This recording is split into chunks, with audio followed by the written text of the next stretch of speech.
तो उदयपुर का ये जनजाति पूरा क्षेत्र है जहाँ आप देख रहे हैं पई, जाडोल, कोलियारी और फलासिया, सोम, ये पूरा का पूरा जनजाति क्षेत्र है। और इन क्षेत्रों में आप देखें कि किस प्रकार से एक घर पठारी के ऊपर है तो दूसरा घर बहुत नीचे है, दूर दूर घर है इनके। सबसे बड़ा यहाँ पे जो प्रमुख कारण रहता है, खेती की ज़मीनें बहुत कम है।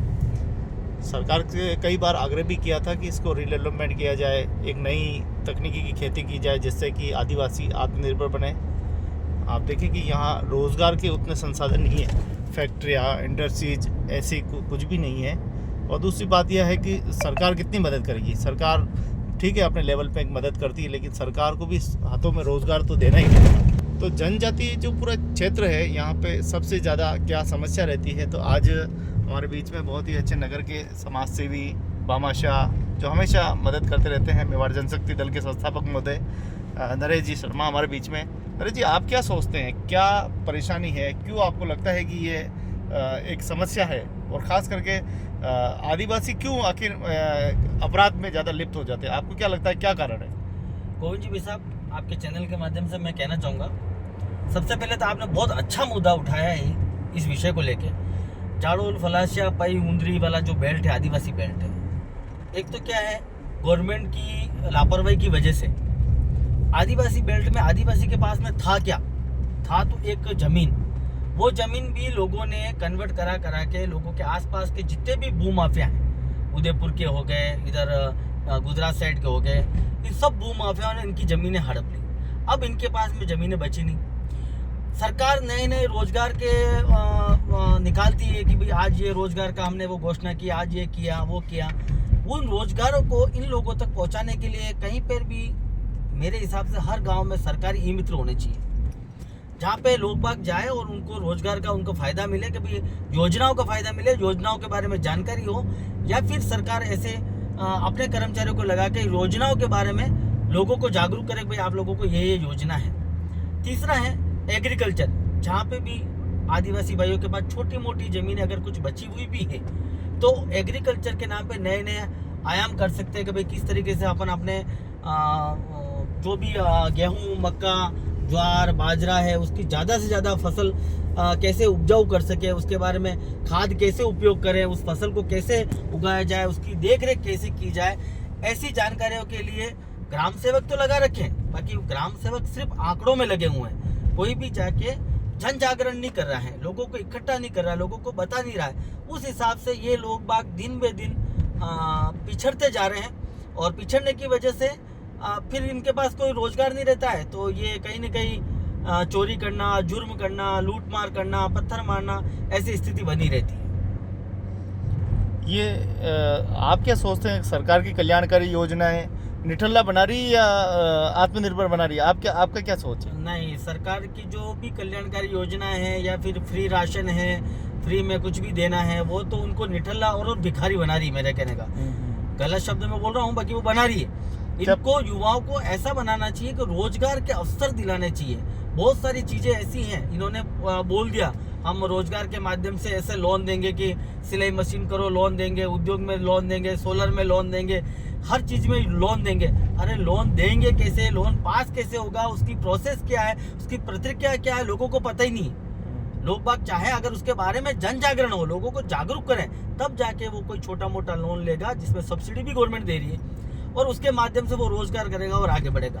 तो सबसे पहले मेन चीज है कि सरकार का अगर फेलियर बोलूं तो ये है कि जन जागरण नहीं हो पा रहा है। जितने भी नेता देखो, चाहे किरोड़ी लाल जी देखो, बड़े से बड़ा नेता भी राजनीति करनी हो तो जनजाति क्षेत्र में आ जाते हैं, जबकि उनको लाना चाहिए रोजगार, फैक्ट्री, इंडस्ट्रीज, अच्छे अवसर लाने चाहिए जिससे कि आदिवासी के हाथ में दो पैसा आए, उसकी बहन के पास आए, भाई के पास आए, यहाँ अच्छे शिक्षा के इंतजाम हो। आप क्या सोचते हैं? मेरा कहना है कि जैसे आपने बताया कि जनजाति नेता जब जरूरत पड़ती है तब इनके बीच में आ जाते हैं। पहली बात तो कहूँगा कि नेताओं का कोई धर्म ही नहीं है। रियल बात तो ये कि इनका कोई धर्म नहीं है। जब ये जनजाति नेता अगर इनको जब अपने स्वार्थ के लिए, अपने हित के लिए, अपने वोटों के लिए जरूरत पड़ती है तो ये आदिवासी भाइयों के बीच में आ जाते हैं और बड़े बड़े वादे, बड़े बड़े नारे, बड़े बड़ी चीजें बोल के और ये करवाते हैं। बाकी मैं आपको बोलूं, यही नेता चाहते हैं कि ये क्षेत्र, ये युवा कभी आगे नहीं बढ़े। क्यों? अगर आगे बढ़ गया तो इन्हीं नेताओं के धोख कौन लगेगा, ये विषय पे इन नेताओं को चिंता रहती है, इसलिए इन लोगों ने सबको पिछड़ा हुआ ही रखा हुआ है। मैं बहुत कटु सत्य बोल रहा हूँ और मैं किसी से डरने वाला नहीं हूँ, मैं खुल के बोलता और बोलूंगा।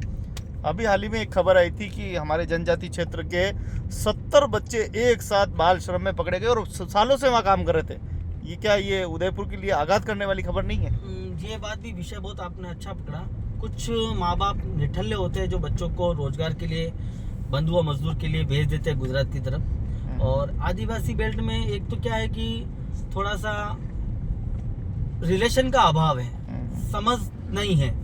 कोई माँ, अगर कोई पिता है, उसने शादी की, 2 बच्चे हुए, उसके बाद में फिर वापस उसने किसी और से शादी कर ली, फिर वो बच्चे अनाथ हो गए, मतलब उसको संभालने वाला नहीं है। तो ऐसी स्थिति भी बहुत ज़्यादा बनी हुई है कि एक पिता 2 महिला, 3 महिला शादी करके वो आगे आगे बढ़ता रहता है और पीछे वो महिलाएं दुखी रहती है, उनके बच्चे दुखी रहते हैं। तो उनके भरण पोषण के लिए कहीं न कहीं वो बच्चे मजबूर होते हैं, इसलिए वो जाते हैं। और कहीं न कहीं ऐसा भी है कि कुछ ठेकेदार ऐसे फैले हुए हैं कि उन मजबूर बच्चों को लेकर, पकड़ कर ले जाकर उधर बंधुआ मजदूरी करवाते हैं। और कुछ ऐसा है कि कुछ जगह माँ बाप भी लाचार होते हैं कि उनके पास में कुछ नहीं होता है, तो वो अपने बच्चों को खिला पिला नहीं सकते, तो फिर वो रोजगार के माध्यम से भेज देते हैं। बाकी ये जो सारी चीजें हो रही है बहुत गलत हो रही है। कुल मिलाकर सामाजिक ताना बाना और ये जो कुप्रथाएं हैं ये भी समाज को निकल रही है, बचपन को निकल रही है। छोटे छोटे बच्चों का देखिए बचपन जो है वो छीन रही है, देखिए कैसे पत्थर मार रहे हैं, जबकि इनको पढ़ना चाहिए, लिखना चाहिए, आगे बढ़ना चाहिए। देश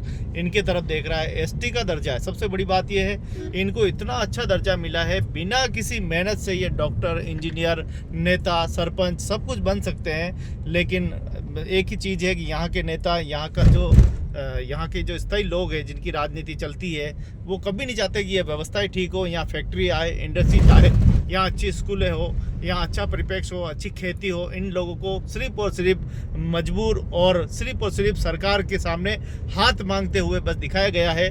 फ़ोटो खिंचवा देते हैं, फ़ोटोबाज लोग बनाए जा रहे हैं यहाँ पर। कुल मिलाकर ये एक बड़ी दुर्भाग्य है। और वो फोटो देख कर अखबार में ये आदिवासी बड़े खुश होते हैं, देखो देखो मेरा फोटो आया, लेकिन ये पता नहीं है कि ये फोटो नहीं है, ये तुम्हारे गुलामी का एक सीधा जागता उदाहरण है। आप लोगों को बनाया जा रहा है, कभी छोटे छोटे बीज के नाम पर, कभी आपको छोटे छोटे प्रलोभन के नाम पर ये जो है दिया जा रहा है। आप जागरूक रहें, सावधान रहें। अगर मांगना ही है तो सरकार से रोजगार मांगिए, आत्मनिर्भर मांगिए। हमें इतना बड़ा चाहिए, हमें अपनी खेती के लिए ये चाहिए, हमें अपने पहाड़ों के लिए ये चाहिए, हमारे क्षेत्र में विकास के लिए ये चाहिए। जब हम मांगना सीखेंगे तरीके से और उसका सही उपयोग करेंगे तो एक आत्मनिर्भर भारत आएगा। आज समस्या ये हो गई है कि जाडोल से कई बड़ी खबरें आ रही है कि जाडोल में जब से ये हाईवे निकला है, सारे के सारे दंपति, सारे के सारे भू माफिया, यहाँ तक कि राजनीतिक पकोड़े और ये क्या बोलते हैं जमीन के भूखे भेड़िए इस जमीन के ऊपर टूट पड़े हैं और कहीं न कहीं रोज यहाँ पे शिकार करने की कोशिश करें। क्या पैसा सही बात है? हाँ, इधर बहुत सारा शिकार भी होता है। इधर कई शेरों की खालें, कई जानवरों की खालें भी पकड़ी गई है। और वैसे ये जो क्षेत्र हैं, गोविंद जी मैं आपको बताना चाहूँ, यहाँ पे बहुत सैकड़ों जड़ी बूटियाँ हैं। अगर सरकार के माध्यम से, आयुर्वेदिक के माध्यम से कुछ लोगों को अगर इधर रिसर्च के लिए भेजा जाए, किया जाए, तो बहुत अच्छी अच्छी जड़ी बूटियाँ अपने इस क्षेत्र जाडोल फलासिया से निकल सकती है। बाकी लोगों को समझ ही नहीं है, उसके बारे में जानकारी नहीं है, उसकी वजह से हमारा क्षेत्र पिछड़ता जा रहा है। आप देखिए कि जब कोटड़ा क्षेत्र में हम जाते थे तो दिल नाम सुनते ही दिल कांप जाता था। सबसे पहले तो कि कोटड़ा नाम सुनते ही हमारे पूरे बाल खड़े हो जाते थे, शरीर का रोम रोम खड़ा हो जाता था। आज कोटड़ा जाना हमारे लिए इतना ज़्यादा खतरे वाला नहीं है। और ये सरकार की योजनाओं ने, पहल ने, सरकार के राशन ने ये सब कमाल किया, ऐसी बात नहीं किया। लेकिन अब कहाँ तक, आप क्या सोचते हैं? नहीं गोविंद जी, अभी कोटड़ा भी देखा जाए तो जब से बाबूलाल जी मंत्री जी हैं, उनके आने के बाद में कोटड़ा में काफ़ी विकास हो रहा है। कोटड़ा में बाहर के इन्वेस्टर भी बहुत सारे आ रहे हैं। कोटड़ा की योजनाएं बहुत सारी हुई, कोटड़ा में करोड़ों रुपए पास हुआ है। कोटड़ा कहीं ना कहीं अभी जनजाति क्षेत्र कोटड़ा जो कहते हैं, उसमें काफ़ी हॉस्टल, कॉलेज अलग अलग क्षेत्र के बने हैं। वनवासी कल्याण परिषद भी उधर काम कर रहा है।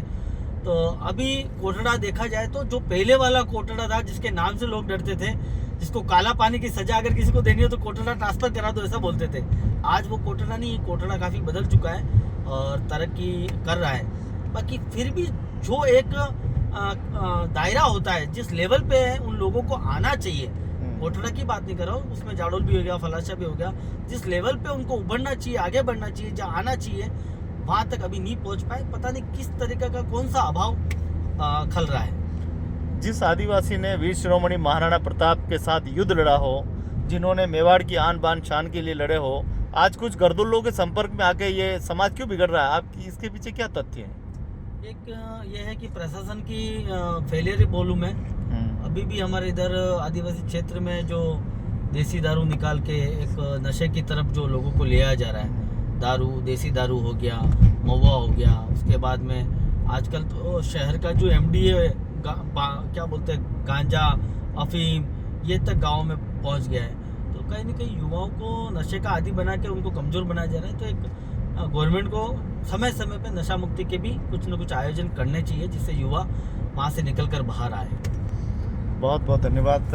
ये थे हमारे नरेश जी शर्मा साहब, मेवाड़ जनशक्ति ट्रस्ट के संस्थापक। तो मैं इतना सा कहना चाहूँगा कि जागरूकता ही सबसे बड़ी साधन है। जागरूक रहें, सचेत रहें, अपने हालात हमें स्वयं को ठीक करने हैं, कोई दूसरा नहीं आएगा। आप ज़रूर जागरूक रहें और नशे से थोड़ा सा दूर रहेंगे तो अपराध भी ख़त्म होगा। और मांग सकते हैं तो हमारे अभी मंत्री जी है, जनजाति की है, उनसे रोज़गार मांगिए, फैक्ट्री मांगिए, इंडस्ट्रीज मांगिए, और हमारे लोग गुजरात की तरफ न जाए और हमारे लोग राजस्थान में ही कमा कर खाएँ, ऐसा प्रबंध करना चाहिए। जहाँ सारे राज्य, बिहार जैसा राज्य भी सोच लिया हमारे लोगों को बाहर नहीं जाने देंगे, हम लोग यहीं कमाएंगे, यहीं खाएंगे, तो क्यों ना राजस्थान भी एक पहल करे और इस जनजाति की ताना बाना की कुप्रथाओं को समाप्त करें। जय हिंद, जय भारत, जय मेवाड़।